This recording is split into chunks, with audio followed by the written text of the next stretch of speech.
Hello बच्चों, कैसे आप सब लोग। आज हम देखेंगे एक्टिव एंड पैसिव वॉइस। क्या होता है एक्टिव एंड पैसिव वॉइस? सबसे पहले ये समझते हैं।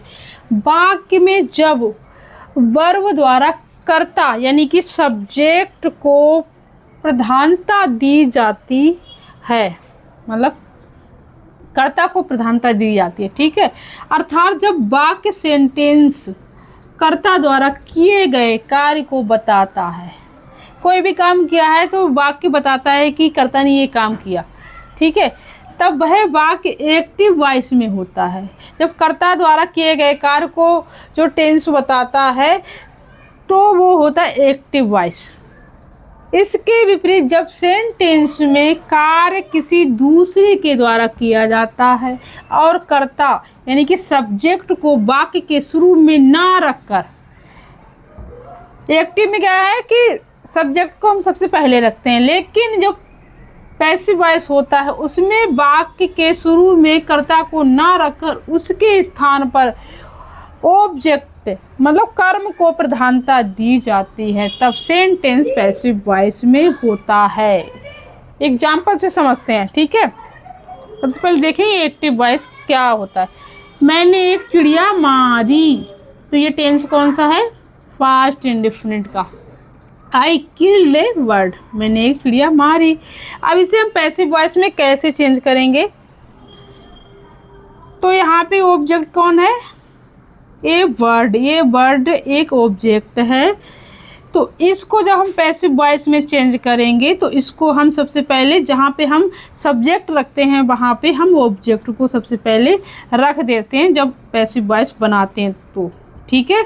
सबसे पहले कर्ता को यहाँ पे ना रखकर हमें ऑब्जेक्ट को सबसे पहले टेंस में रखना होता है। ए वर्ड वाज, ए माने एक, चिड़िया बाज मीन्स थी, किल्ड मीन्स मारी, एक चिड़िया मारी गई, वाई मी एक चिड़िया मेरे द्वारा मारी गई, ठीक है। पैसिव वॉइस में ये टेंस अब क्या बन गया? मैंने एक चिड़िया मारी, ये हो गया एक्टिव वॉइस। लेकिन जब पैसिव वॉइस बनेगा तो क्या हो जाएगा? जो ऑब्जेक्ट है उसे हम सबसे पहले कर्ता की जगह रख देंगे, ठीक है, और हेल्पिंग वर्ब लगा देंगे। तो ये वाक्य कौन सा बनेंगे? एक चिड़िया मेरे द्वारा मारी गई। इसमें क्या था? मैंने एक चिड़िया मारी, ठीक है।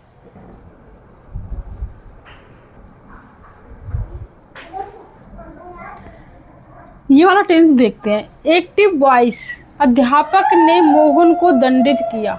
The teacher scaled Mohan.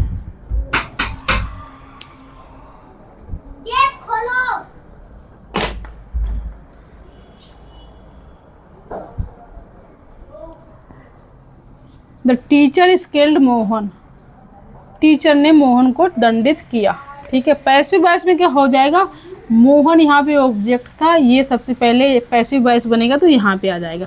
Mohan is, Mohan है, स्केल्ड मतलब दंडित किया गया बाय द टीचर, मोहन अध्यापक के द्वारा दंडित किया गया है, ठीक है। सेंटेंस वन और कर्ता टीचर, पहले में कौन है? कर्ता टीचर, तो ये क्या है? एक्टिव। और बी मतलब दूसरे में कर्ता मोहन है, इसमें कर्ता कौन?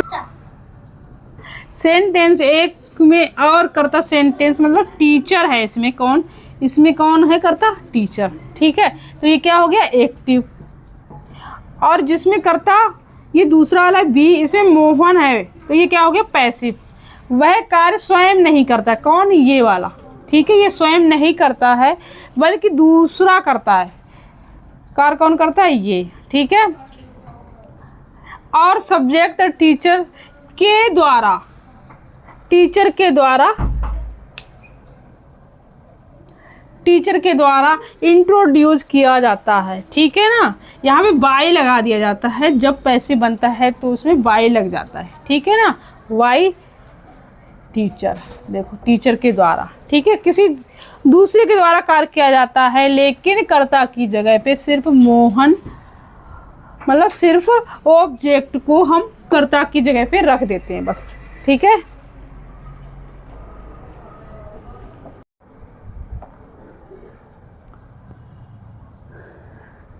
नोट, केवल ट्रांसिटिव वर्ब वाले सेंटेंस की ही पैसिव वॉइस बनती है। जैसे उसने एक चिड़िया मारी, एग्जाम्पल से देखते हैं। जैसे उसने एक चिड़िया मारी, मतलब कोई भी टेंस हो उसमें एक ऑब्जेक्ट जरूर होना चाहिए, तभी पैसिव वॉइस बनती है। ठीक है। वह एक लड़का है, इस टेंस की पैसिव वॉइस नहीं बनेगी।